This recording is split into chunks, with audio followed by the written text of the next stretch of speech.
Pala.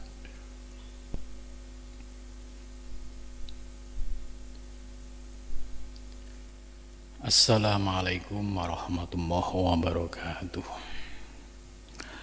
Ila hundratin nabil mustafa rasulillah sallallahu alaihi wasallam wa ala ikhwanihi minal anbiya wal mursalin wal awliya wasyuhada wasyolikin wal malaikatil muqarrabin khususun musannaf andal kitab Syekh Imam Al-Ghazali wa khususun asyadid ومسايهم وخصوصا لوم الفاتحة. أعوذ بالله من الشيطان الرجيم. بسم الله الرحمن الرحيم. الحمد لله رب العالمين الرحمن الرحيم مالك يوم الدين إياك نعبد وإياك نستعين اهدنا الصراط المستقيم صراط الذين أنعمت عليهم غير المغضوب عليهم ولا الضالين. Bismillahirrahmanirrahim. Alhamdulillahilladzi allamani bi ulumil ulama'ir rasihin wa razaqani bi ulumil ulama'il muwahhidin wal muhaqqiqin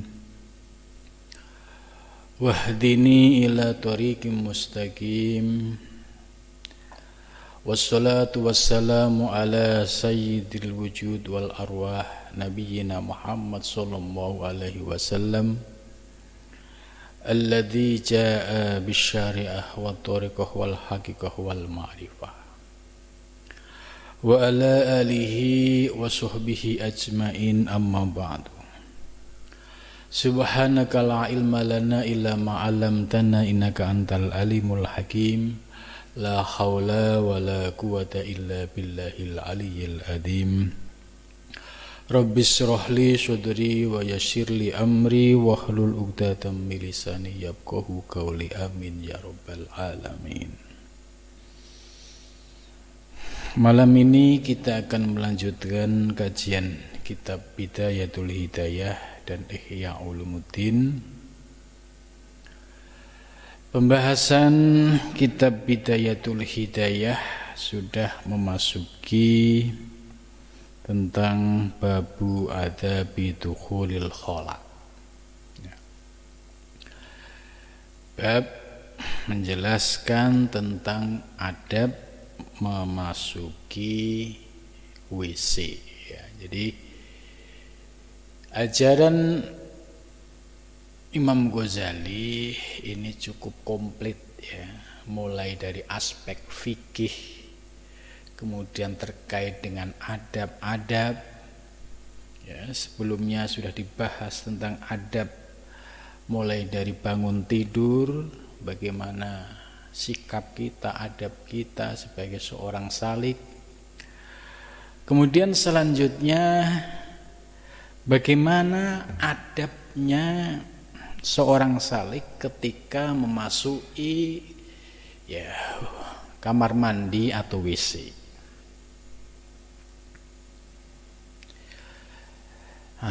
Melihat pembahasan ini menunjukkan bahwa ajaran tasawuf Imam Ghazali ini komplit ya. Maka kalau kita bisa mengkaji semua yang disampaikan oleh Imam Ghazali dan bisa mengamalkan ya dalam kehidupan sehari-hari, maka dengan kata lain bahwa mulai sejak bangun tidur kemudian beraktivitas ya dalam sehari dan semalam ini ada panduannya, ada adabnya, ada etikanya. Adab ini sangat penting karena al-adab fauqal ilmi. Adab itu ya nilainya di atas ilmu. Man laisal adab kadzubab, orang tidak punya adab seperti lalat itu.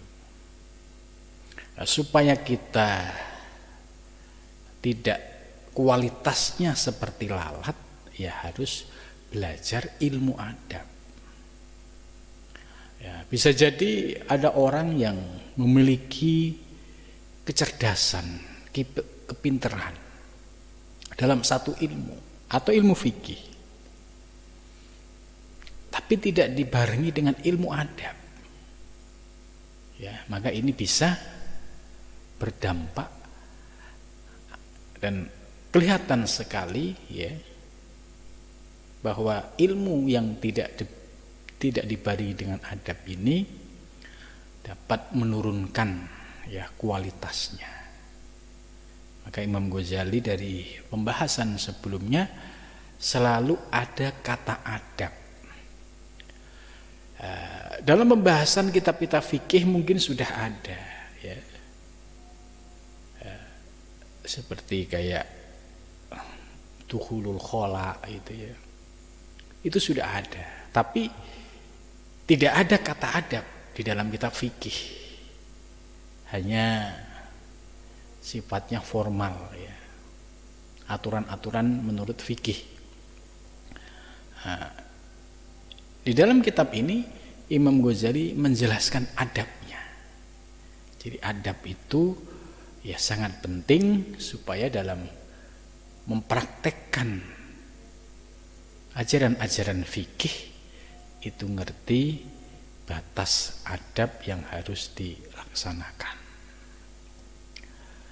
Kita lanjutkan babu adzabi dzuhuril khala ya, bab membahas tentang adab atau etika masuk WC ya. Fa idza qasutta, maka apabila kamu bertujuan atau bermaksud baital ma'i, masuk ke rumah air. Baital ma' ini kalau di lingkungan kita namanya ya WC, kalau di kampung dulu namanya jamban. Nah, jadi mengalami perubahan. Atau baitul ma' ini bahasa halusnya ya, ada jamban ya, kemudian WC, kamar kecil. Nah, ini bahasa untuk memperhalus supaya tidak nampak, itu kelihatan membuat orang mendengar itu agak nyaman bahasanya. Mau kemana? Kamar kecil. Nah, itu sudah paham. Mau ngapain? Buang air kecil. Ini bahasa yang digunakan untuk memperhalus. Begitu juga dalam kalimah-kalimah Arab ada istilahnya baitul ma, yaitu maksudnya yaitu ya WC atau jamban. Masuk ke WC atau jamban liqadha'il hajati, untuk melaksanakan hajat. Ya hajatnya orang masuk WC ya ada dua.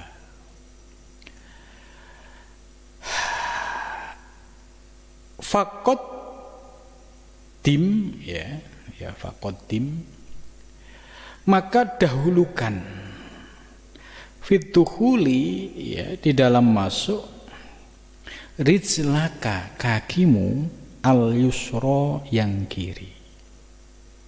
Ya, ini adab kenapa ya kalau kita masuk ke WC kok harus melangkah masuknya itu mulai dari kaki kiri.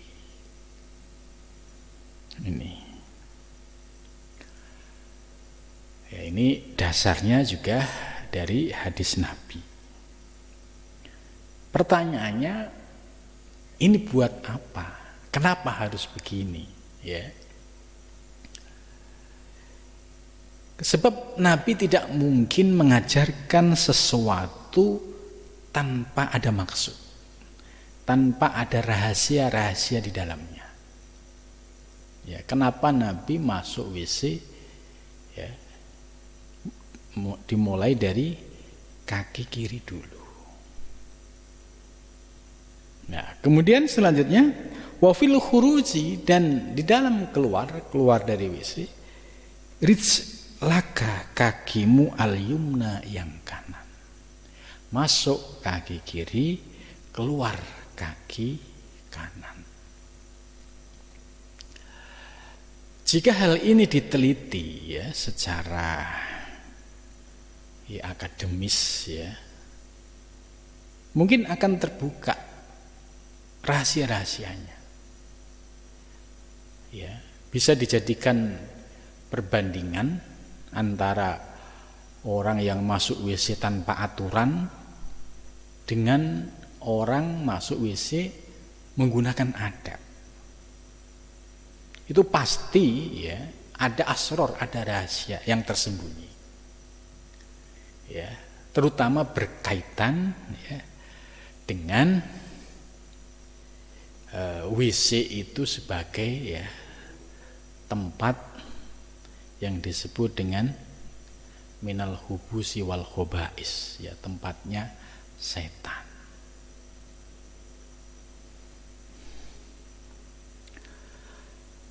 Wala tashab, wala tashab ya.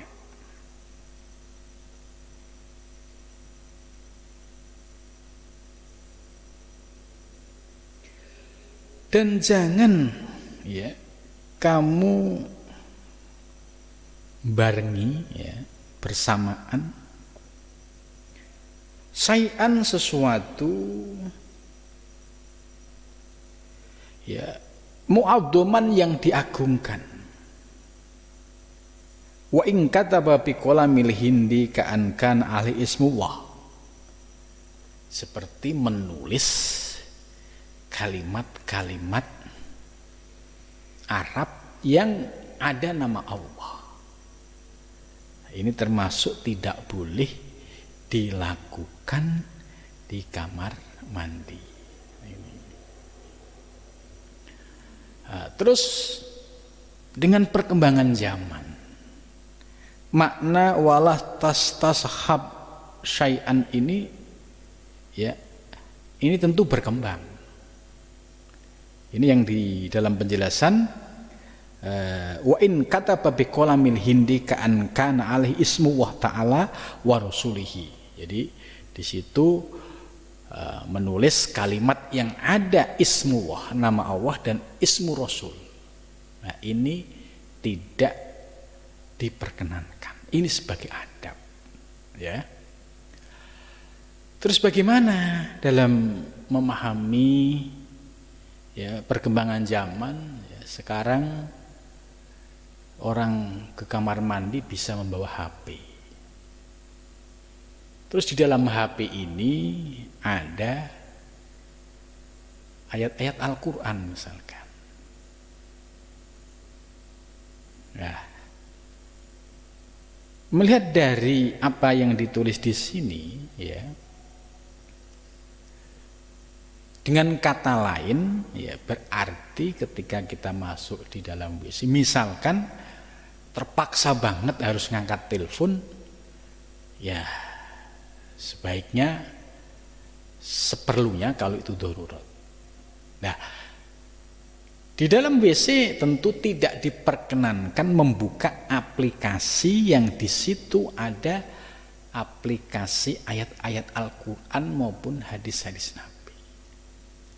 Ini kalau mau mengikuti ini atau ini sebagai mafhum muwafaqah dari kalimat ini, ya kaitannya dengan perkembangan teknologi, ya sekarang HP sudah ada aplikasi Al-Quran, ya berarti kita tidak boleh ya membuka aplikasi yang terkait dengan Al-Quran dalam posisi masuk ke dalam WC.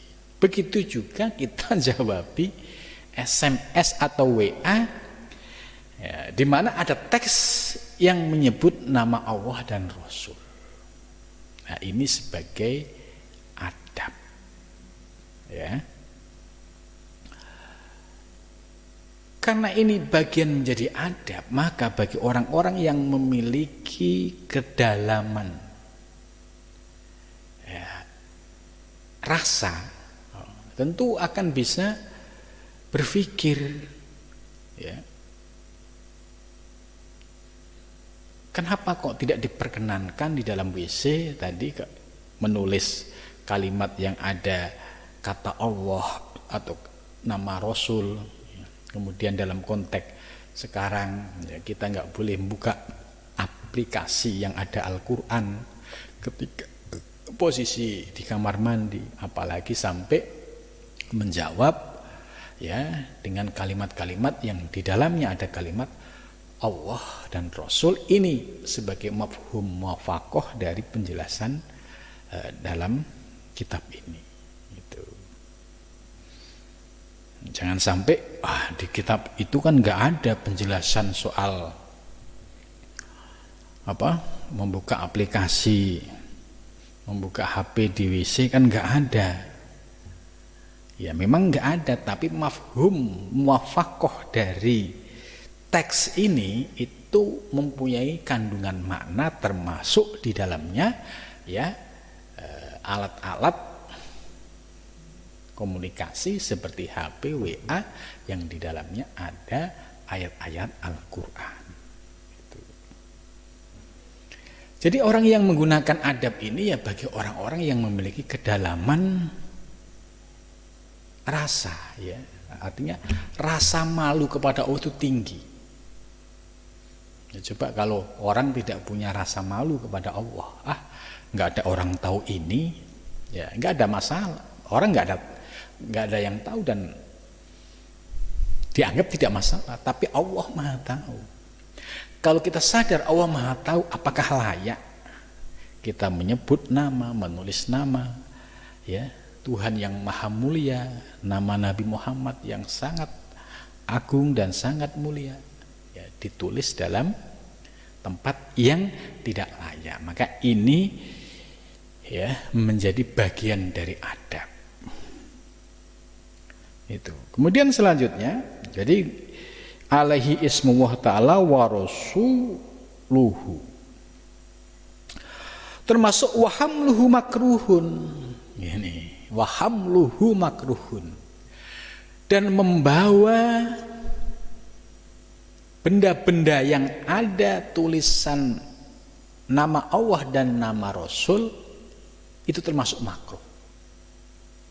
Misalkan bahwa kertas tulisan, di dalam kertas atau buku itu ada nama Allah dan Rasul, ini makruh. Termasuk kalau kita masuk ke WC membawa HP, di dalam HP ini ada aplikasi ayat Al-Quran, hadis, ya, ini juga termasuk makruh.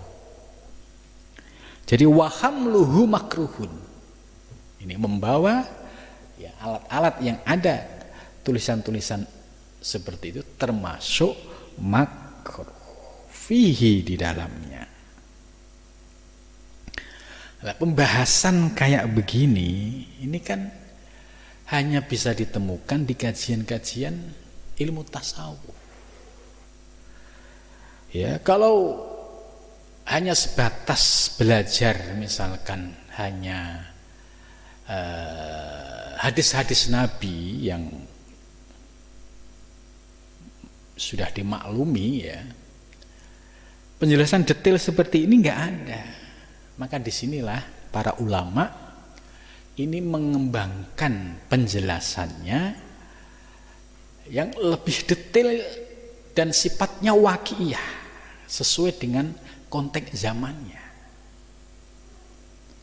Kalau misalkan ada orang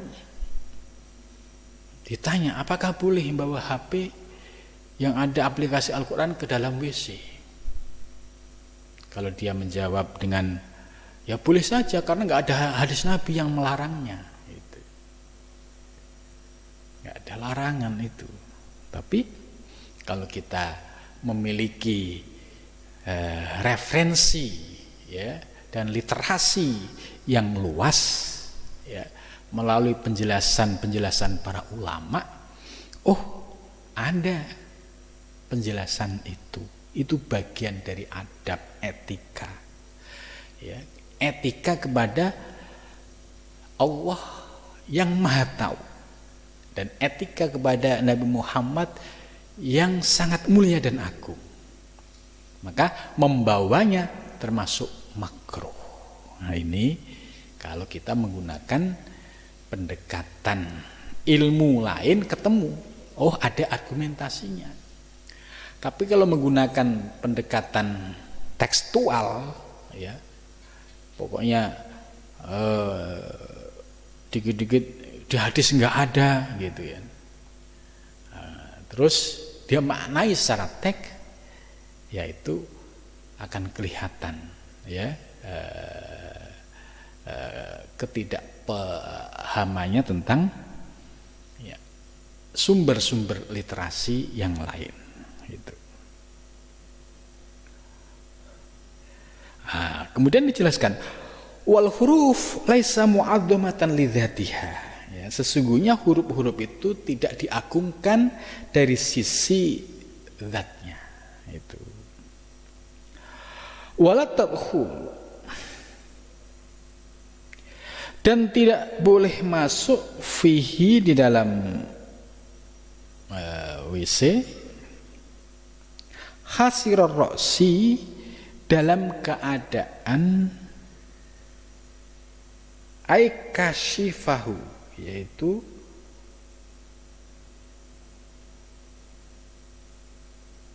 terbukanya bila satrin tanpa penutup. Wayakfi fil adab satruhu, ya bil lil amni min adal jin kama afadahu ar-Rumli.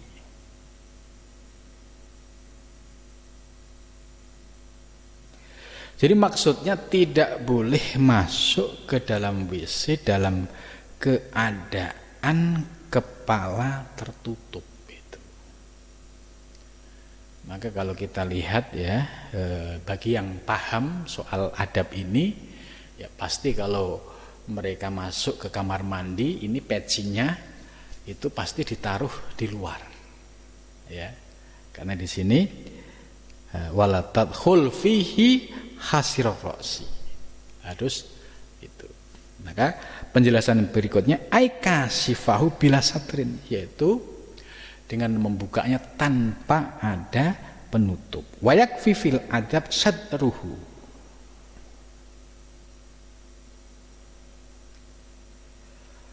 Wala hafil qadamaini, dan juga tidak boleh ya istilahnya kaki telanjang. Ai bila naklin, maksudnya tanpa sendal. Wahif, dan ringan litahafudi, untuk menjaga minan najasah, dari najis.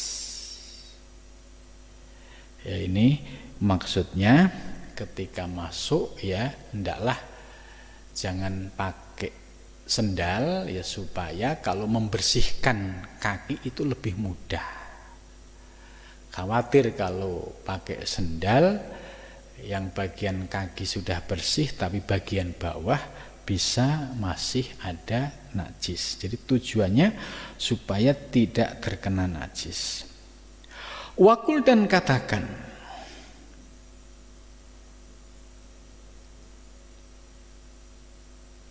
inda dhuhuli, ketika masuk, bismillahi, dengan membaca nama Allah. Ya. Jadi wakul inda dhuhul, tapi bacanya biqolbika, di dalam hatimu, bismillah. Ai atakhassanu minasyaiton, tujuannya memohon perlindungan dari syaitan. Walatazid ar-Rahman ar-Rahim, ya, tidak boleh ditambah kata ar-Rahman dan ar-Rahim. Jadi misalkan masuk bismillah itu di dalam hati, biqolbi. Ya, tujuannya apa? Minta perlindungan dari Allah supaya ya dijaga dari syaitan. Dan nggak boleh ditambah bismillahirrahmanirrahim, nggak boleh. Jadi hanya boleh mengucapkan bismillah. Terus selanjutnya Ada juga tambahan doa dengan a'udzubillah, ya, yang umum biasanya Allahumma. Itu pakai minal hubusi wal khobaisi. Nah, ini menurut teks yang ditulis Imam Ghazali, ya, redaksinya menggunakan a'udzu, aku berlindung billahi kepada Allah, minar rijsi an-najasi, yaitu dari kotoran-kotoran yang najis, ya, al-khabisi al-muhbisi, yaitu juga termasuk kotoran-kotoran yang ada virus yang bisa menular, ya, seperti kayak bakteri-bakteri, karena itu kan kotoran pasti ada bakteri-bakterinya. Asyaiton ar-rajim, yaitu syaiton ar-rajim yang terkutuk. Jadi ini redaksi, ya, menurut doa yang diajarkan oleh Imam Ghazali, yaitu bismillah a'udzubillah minar rijsin najisi al khabisil muhbisi asyaitoni ar-rajim. Ya, biasanya kita hanya a'udzubika, aku berlindung kepadamu ya Allah, minal hubus. Hubus itu diartikan, ya, setan yang berjenis laki, wal khobais, itu ada sebagian yang mengartikan hubusi wa khobais itu setan yang berbeda itu. Tapi teks yang digunakan oleh Imam Ghazali, minar rijsin najisi al khobisil muhbisi asyaitoni ar-rajim, yaitu yang berupa wujud setan ar-rajim yang terkutuk. Jadi artinya ketika masuk di dalam WC ini ada dua hal yang harus dibersihkan. Dari sisi lahiriah harus bersih, tidak ada cipratan, misalkan baik itu kencing maupun kotoran. Sebab ini ada bakteri, ya, pasti ini akan tidak baik bagi kesehatan. Kemudian yang kedua, bahwa di dalam WC atau kamar ini juga banyak sekali, ya, atau menjadi tempatnya yaitu setan. Ya, kalau kita masuk tanpa meminta perlindungan kepada Allah, bisa jadi setan ini masuk ke dalam diri kita melalui, ya, bisa jadi melalui cara lain yang ini bisa berefek negatif kepada seseorang. Maka perlu dua aspek tadi, bersih lahirnya, yaitu tanpa ada najis sedikit pun, bersih batinnya supaya tidak mudah kemasukan bisikan-bisikan syaitan atau iblis ketika di dalam kamar mandi itu. Wa indal khuruji, dan doa ketika keluar, ya, Ghufronaka alhamdulillahilladzi adhaba anni ma yu'dini. Ini ketika khuruj, ya, keluar.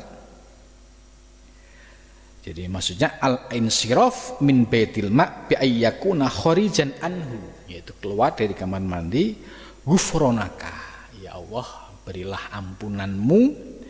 Terus alhamdulillah, segala puji milik Allah, alladzi adhaba, yang telah menghilangkan, ani dariku, ma sesuatu, yu'dini, yang membuat, ya, kotor kepadaku.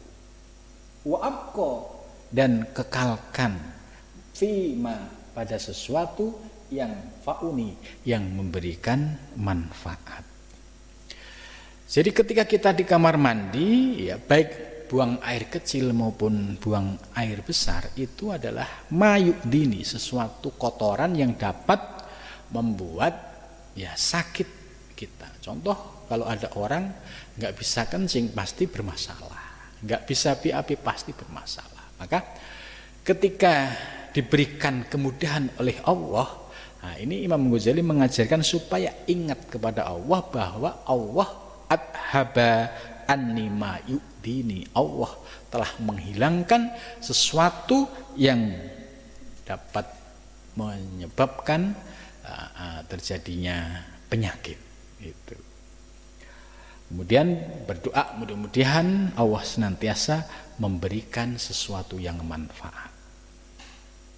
Ya. Selanjutnya wayang bagi dan seyogyanya. Ya, ini penjelasan berikutnya ini kalau kondisinya itu seperti di Timur Tengah atau di gurun, ya, seperti di gurun di Timur Tengah itu. Kalau dulu kan orang Timur Tengah itu pergi antar satu kota ke kota yang lain itu kan bisa berhari-hari dengan menggunakan kendaraan unta. Nah, bagaimana istinja ketika dalam perjalanan?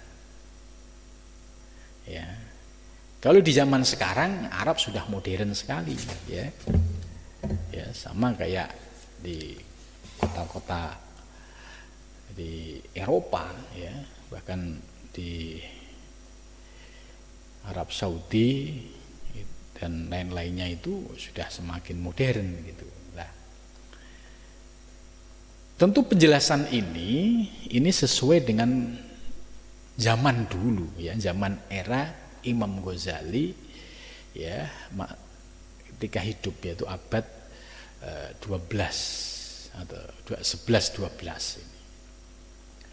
Nah, di sini dijelaskan wayang bagi dan seyogyanya anta'idda, supaya kamu mempersiapkan apa? Ya. Mempersiapkan an-nubala. An-nubal itu bidhomin nun wa fathil ba. Bidhomah nunnya di fathah ba-nya. Itu artinya ahjar, yaitu batu. Nah, ini maksudnya, ya, ini harus dipahami secara ini kondisi sosial geografisnya, ya, bahwa pada zaman Imam Ghazali, ya, itu pada zaman abad ya 11-12 itu memang pesawat terbang belum ada, kendaraan, ya, modern belum ada, semua masih menggunakan kendaraan, ya, unta atau himar. Nah, misalkan melakukan perjalanan jauh, ya, ketika di tengah gurun itu, ya, dikhawatirkan tidak menemukan air, maka Imam Ghazali menjelaskan untuk menyiapkan batu qabla qada'il hajati, sebelum menunaikan hajat. Ya. Apa relevansinya pada zaman sekarang? Ya, zaman sekarang itu sudah serba modern. Di pesawat sudah ada WC. Di bandara semua ada WC. Ya. Jadi persiapan yang disampaikan oleh Imam Ghazali ini dalam konteks kehidupan Arab pada abad 12. Memang, ya, kalau perjalanan dari satu kota ke kota lain yang jaraknya itu cukup jauh, nah, ada kemungkinan ketika di tengah-tengah jalan itu ketika punya hajat tidak ada persiapan air atau batu, maka di sini disuruh menyiapkan batu sebagai alternatif atau solusi. Tapi batu yang dimaksud ini memiliki peran yang sama di zaman sekarang dengan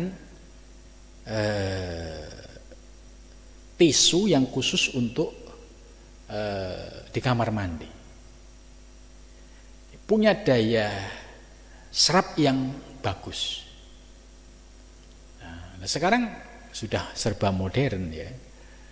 Itu sudah pakai tisu-tisu yang ya khusus untuk kamar mandi dan juga ada air.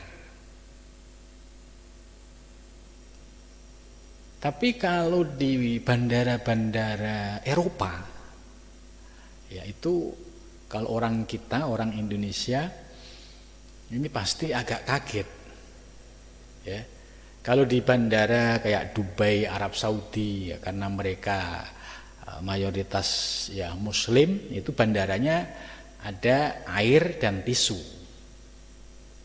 Tapi kalau di bandara Eropa seperti di Inggris di Heathrow ya, itu kalau ada orang mau ke kamar mandi ada WC, cuma nyari air nggak ada, adanya hanya tisu.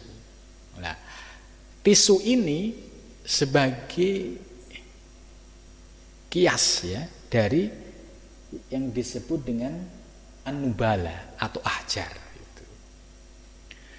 Berarti dengan kata lain, walaupun nggak ada air tapi ada tisu yang bisa digunakan untuk membersihkan, nggak ada masalah. Nah ini kalau paham ilmu kayak begini kan bisa dinamis gitu. Coba kalau yang pemahamannya tekstual itu, ya turun di bandara Eropa itu, ya seperti di Heathrow yang saya alami, itu turun masuk kamar mandi ada WC tapi nggak ada air, adanya hanya tisu. Nah kalau kita paham fikih seperti ini ya nggak ada masalah, karena zaman Nabi atau zaman para ulama-ulama terdahulu termasuk Imam Ghazali itu malah bawanya batu. Sekarang ada tisu yang khusus untuk kamar mandi dan punya daya serap lebih bagus, ya nggak ada masalah. Jadi ini kiasnya ya nggak ada ilatul hukmnya, sama-sama memiliki daya serap, bahkan tisu lebih baik daya serapnya, maka hukumnya boleh gitu. Ya. Kalau yang misal nggak pernah ngaji ya terus tiba-tiba kondisi seperti itu kaget, gimana ini solusinya, nggak ada air, sementara di Indonesia biasa kalau cebok itu pakai air gitu. Nah disinilah kita ya pentingnya ngaji supaya wawasan ilmu kita bertambah, referensi kita tambah, literasi kita tambah, sehingga bisa menghadapi situasi dimanapun kita berada tetap berpegang dengan ilmu. Wa'alla tastanzi, dan janganlah beristinja bil ma'i dengan air fi maudhi qada'il hajati, ya di tempat qada'il hajat. Ya, jadi tidak boleh ya, istinja dengan air fi maudhi qada'il hajat. Itu maksudnya kalau kondisi WC-nya itu masih tradisional zaman dulu gitu ya, yang nggak ada seperti WC zaman sekarang. Jadi penjelasan Imam Ghazali ini harus dipahami secara utuh. Ini konteks ya sosial pada zaman itu. Nah, pada zaman itu ya bisa jadi ketika perjalanan jauh, ya kalau orang mau BAB misalkan, nah ini benar tidak boleh istinja dengan air pada tempat saat buang hajat itu. Kenapa? Ya karena di situ masih ada kotoran. Bagaimana mungkin kalau terus dia nyiram air, di bawahnya ada kotoran. Ini maksud Imam Ghazali seperti itu. Nah, bagaimana dengan kondisi zaman sekarang? Zaman sekarang WC sudah canggih-canggih ya. Ya sudah modern lah gitu. Baik yang model WC biasa maupun yang duduk ya. Bahkan di pesawat itu lebih canggih lagi. Ya, sekali kita BAB langsung hilang, nggak berbekas. Dan di pesawat ya komplit, ya ada tisu, ada air, kemudian ada pembersih dan lain sebagainya. Gitu. Nah, jadi memahami teks Imam Ghazali ini harus dipahami sesuai dengan kondisi ya sosial, geografisnya. Ya. Kalau misalkan ini dipakai untuk di Indonesia, misalkan tidak boleh beristinja dengan air di tempat sedang qada'ul hajah, ya, berarti ini akan dipahami kalau kita habis BAB di baik WC yang biasa maupun yang duduk, kita ceboknya harus di tempat lain, nggak boleh di tempat situ. Padahal kondisinya beda. Kalau zaman Imam Ghazali kan belum ada model WC modern gitu. Tapi kalau zaman sekarang ini WC sudah bagus, artinya sekali diguyur sampai bersih hilang, kemudian dilanjutkan dengan cebok nggak ada masalah. Gitu. Jadi ini harus dipahami secara utuh ya. Jangan kalau ini dipahami secara tekstual nanti ini unik santri ini. Ya.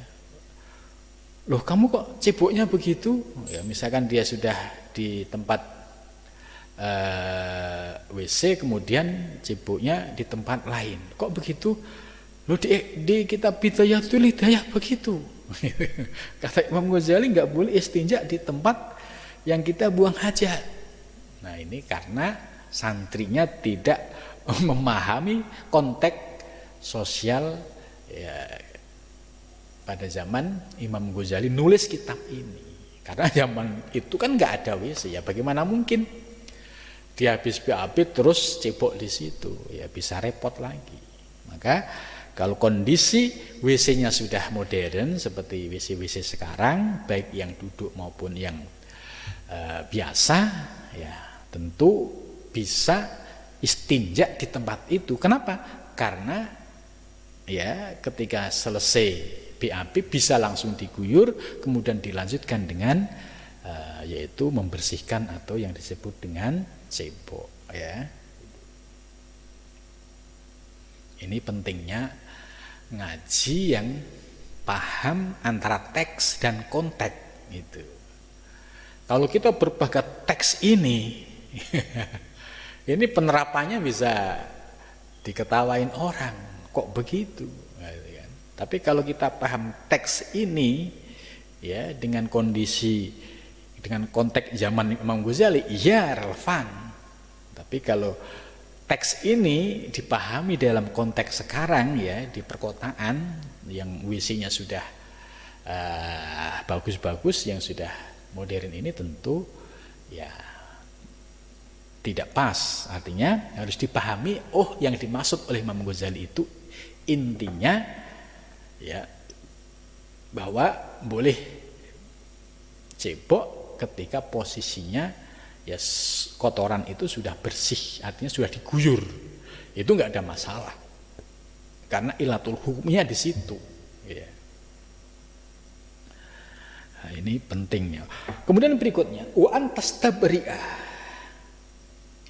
dan hendaklah ya membebaskan diri ya, minal bauli dari kencing bitanah nuhi ya, walau wa'id ya, bitanah nuhi itu dengan dehem ya. Itu ya.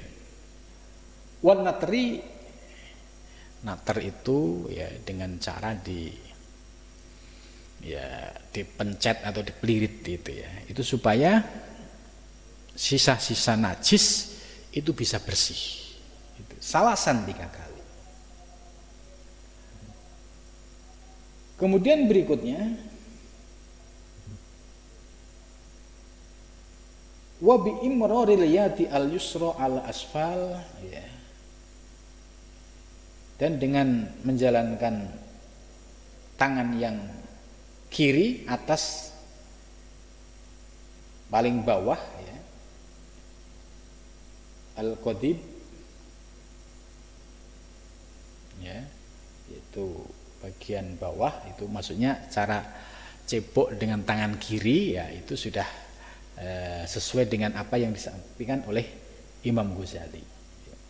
Wa in kunta fis sokhra fab'at an uyunin nadirin. Kalau di tempat yang terbuka harus jauh dari pandangan manusia.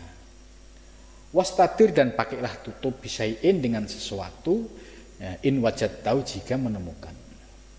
Walatak sab, dan janganlah kamu membuka aurataka auratmu qoblal intihak, sebelum selesai, ila maudhi'il julus, sampai tempat duduk. Wala tastakbil, dan jangan menghadap asamsa, matahari, walal qamar, dan juga bulan. Wala tastakbil, dan jangan menghadap al kiblat, kiblat. Wala tasbiru, dan jangan membelakangi kiblat. Ini etikanya, tidak boleh menghadap. Ini kalau posisinya di sokhro, ya, di tempat lapang. Ini kan beda lagi. Kalau posisinya di kamar mandi, ya tentu ilatnya sudah berbeda. Itu jangan sampai sudah posisi di kamar mandi tertutup semua, ya, masih apa itu prakteknya berbeda. Nah, ini disebabkan kurang memahami, ya. Kalau yang dimaksud oleh penjelasan ini bahwa ketika posisinya di sokhro, ya, di tempat yang lapang, ya, di gurun, nah itu nggak boleh etikanya kencing maupun BAB menghadap matahari, bulan, kiblat atau membelakangi, nggak boleh. Tapi kalau di dalam kamar mandi yang sudah tertutup, ya itu nggak ada masalah.